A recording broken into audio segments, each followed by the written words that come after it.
araw lungsod ng Sorsogon. Ako si Janelle Escasinas, hatid sa inyo ang tampok ng mga balita.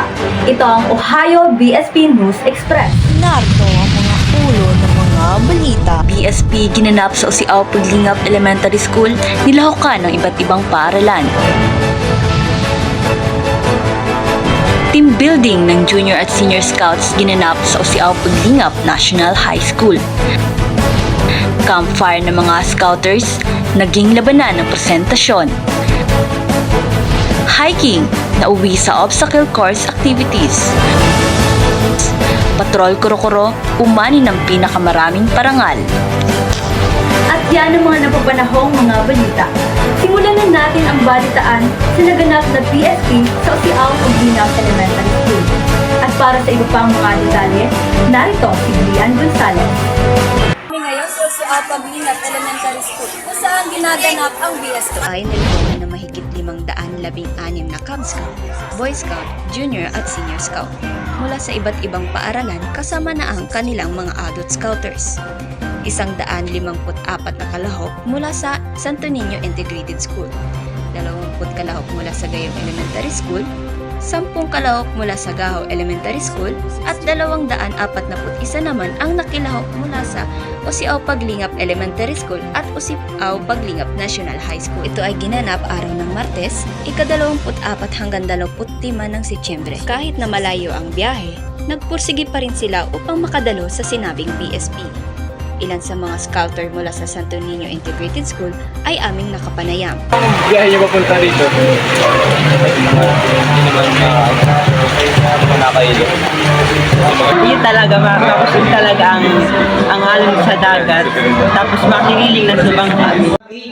Dumalo rin sa sinabing BSP ang School Division Superintendent Jose Doncillo sa engranding opening ng BSP kasama ang school head ng iba't ibang paaralan. Ito ay pinangunahan ni Senior Patrol Leader Roger Napili. Nagbigay pugay naman ang mga scouters sa isinagawang pagtaas ng watawat ng Pilipinas. Kasaba ang watawat ng bawat paaralan, pati na rin ang watawat ng Boy Scout. Sinundan ito ng panunumpa ng Scout at Law. Pangmalakasan naman, ang baong yel na pinamalas ng bawat paaralan. Bumida ang mga galawan sa sayaw ng mga scouters sa pangunguna ng mga facilitator at staff na nagpaaliw sa mga manonood. At yan ang mga kaganapan dito sa Osiaw Paglingap Elementary School. Ohio BSP News Express, Lian Gonzalez, nag-uulat. Maraming salamat, Lian, sapagkat sa kabilang dako naman, ginanap sa OPNHS ang sinabing team building ng mga junior at senior scouts. Para sa iba pang mga detalye, narito si Adia Jo. Sa paaralan ng Osiaw Paglingap National High School, ginanap ang iba't ibang aktibidad na nilukan ng bawat paaralan. Tuwa at pagod, yan ang mababakas sa muka ng ating mga scouters. Kakasimula pa lamang ng team building bandang 2:00 ng hapon ay mababakas na sa kanilang muka ang pagod dahil bago ang team building na ito ay mayroon muna silang sinalihang poster making contest. Ngunit kahit na ganoon ay masaya pa rin silang nakilahok sa panibagong aktibidad na ito. Sa team building na ito ay mayroong 4 na stasyon na kung saan ang junior at senior scouts ay hinati rin sa 4 na grupo. Bawat grupo ay may kanya-kanyang itinalagang istasyon at pagkatapos nila rito ay lilipat naman sila sa ibang istasyon. Sa unang istasyon ay pinapakita kung paano sumunod ang mga miyembro sa kanilang leader na nasa unahan. Makikita rin dito ang kanilang pagkakaisa. Mayroong naka-blindfold at mayroong ding nakahubad na damit. Sa ikalawang istasyon naman ay acting freeze. Ang instructor ang magsasabi kung ano ang kanilang gagawin. Sa ikatlong istasyon naman ay may 2 laro. Ang unang laro ay pabilisan sa pagpuno ng tubig. At sa ikalawang laro naman ay pass the message. At ang panghuling istasyon ay sa lobo, na kung saan kinakailangan nila ng balanse at pagkakaisa para mabilis silang matapos. Bukod sa laro ay may nabaon din ng mga scouters na aral. Natutunan ko na yung pag-communicate kasi kailangan talaga dito ng communication. Kailangan din makinig. Unity. Pakikipagtulungan sa isa. Marami pong nalinang na kakayahan ang nalinang ko doon sa team building. Lalo na ang pagtitipid, pag-iimpok, at ang aking imahinasyon ay nadagdagan. Dahil rin dito ay nagkaroon sila ng mga kakilala at bagong kaibigan. Naman sila nagiging friend ko. Hindi ko sila nakilala sa pangalan, pero nakakabiro din sila kanina, napapalo-palo kasi parang nagkukulitan. At yan ang mga kaganapan dito sa OPNHS. O si Au BSP News Express, Aliyah Jo, nagbabalita. Maraming salamat, campfires ng mga scouters na uwi sa labanan ng presentasyon. Narito ang iba pang mga detalye kay Kate Duasa.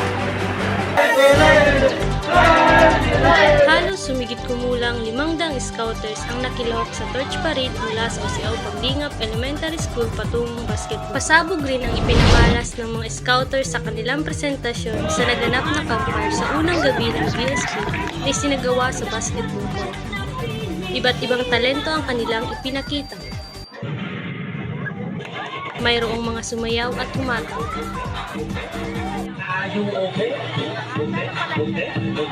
Mayroong ding isinadula ang mga di malilimutang pangyayari na naganap sa isang lugar at kung paano nila ito nalagpasan at naiak. Nang lupain, pagputol ng mga punong kahoy, at pagbomba ng karagatan.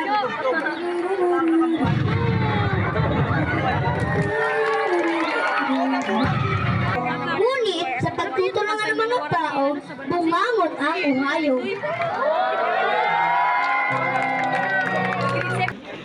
Sabay-sabay rin nilang inawit ang campfire song kasama ang mga adult scouters. So as we sing while the campfire is bright. Yan ang mga kaganapan dito sa basketball court. Ohio BSP News Express, Kate Loring Buesa, nagbabalita. Bakit nga ba nauwi ang hiking sa obstacle course activities na ginanap na lamang sa Osiaw Paglingap Elementary School Quadrangle? Malalaman natin yan kay Gabriel Dugan.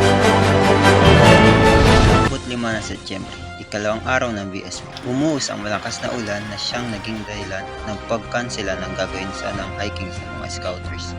Ilang scouters ay nangihinayang sapagkat ang hiking ng kanilang pinakahihintay na aktibidad sa BSP.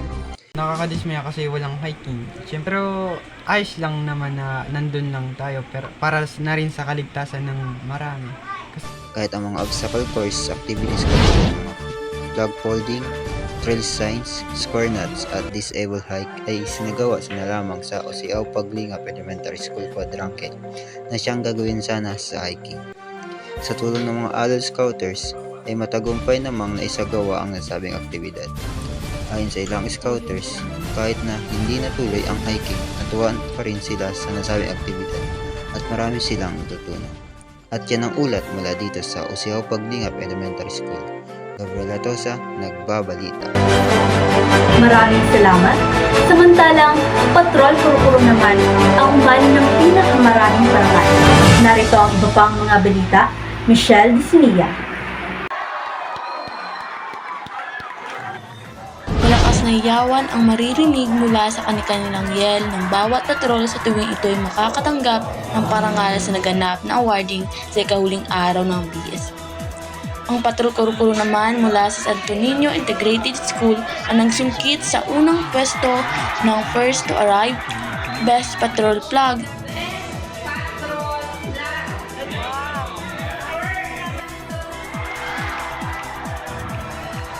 Best Patrol,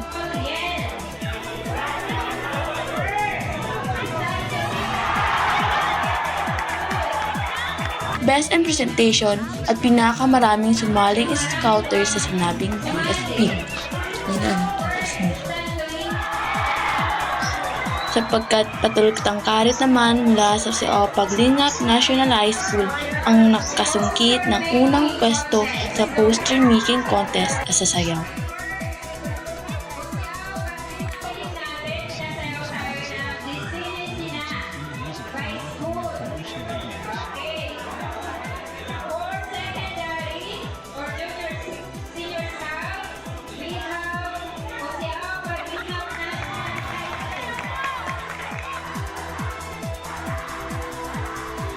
Pinarangalan naman si San Gabriel Buesa ng Best in Acting dahil sa kanyang pinakikitang galing at makatotohanang pag-arte sa isinagawang presentasyon.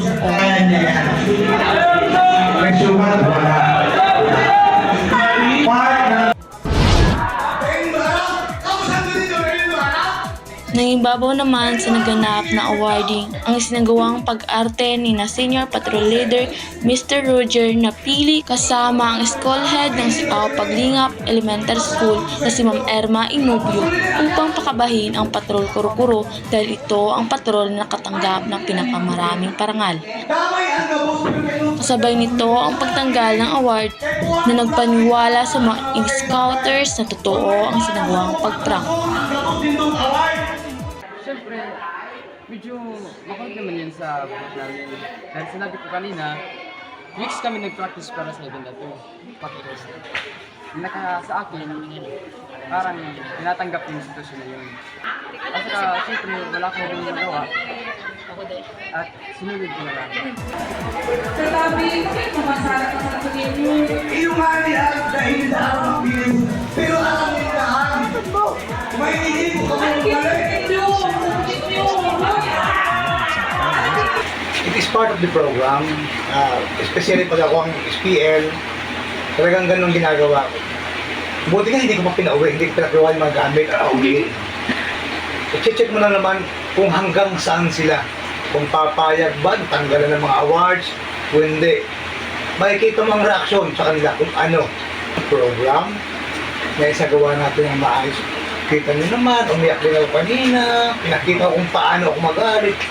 Joke lang yun. Nakapanayam namin ang leader ng Patrol Kuro-Kuro at sinabing, Naman ko na joke ko lang yun. Ano pa rin. At nagbalik ka yung saya ko na dahil sa naging matagumpay naman ang naganap na BSP sa tulong ng mga facilitators at staff, pati rin sa kooperasyon ng lahat ng mga scouters. Nakapanayam din namin ang bawat leader ng patrol at ilan sa kanilang miyembro. Bilang isang leader, anong masasabi mo sa kooperasyon ng miyembro? Yung kooperasyon ng aming patrol, medyo komplikado dahil mga patrol mates, nagde-deviate sila sa mga orders ng leader, ako, at ng aming head man. Mga galawan, yung mga behavior ng... Kaya mahirap maging leader kapag ganun yung mga members mo. Ating leader para maunawa natin kung ano ang pwede natin magawa para hindi para sa ganun po, magkaintindihan po tayong magawa at Pamasama po ang disiplina ng bawat patrol. Disiplina, minsan mayroong makulit, pero normal yun. Pero nasa pagdadala pa rin namin yan, kung paano namin aayusin yung kanilang tamang pag-uugali. Sa tulong ng mga support staff natin, lahat ng activities ay naisagawa ng maayos. You are the first to arrive and the last man is standing during the activity. At yan ang balita ako sa BSP mula sa Paglingap Elementary School. Buhay yung BSP News Express, Michelle Snia, nag-uulat. At yan ang pinakamaiinit na mga balita mula sa istasyong hindi lamang naghahatid ng sariwang balita, kundi nagtatatak sa inyong pusat diwa. Ito ang inyong tagabantay at kaagapay, Janelle Escasinas, saan man, kailanman, naghahatid ng katotohanan. Ito ang Ohio BSP News Express.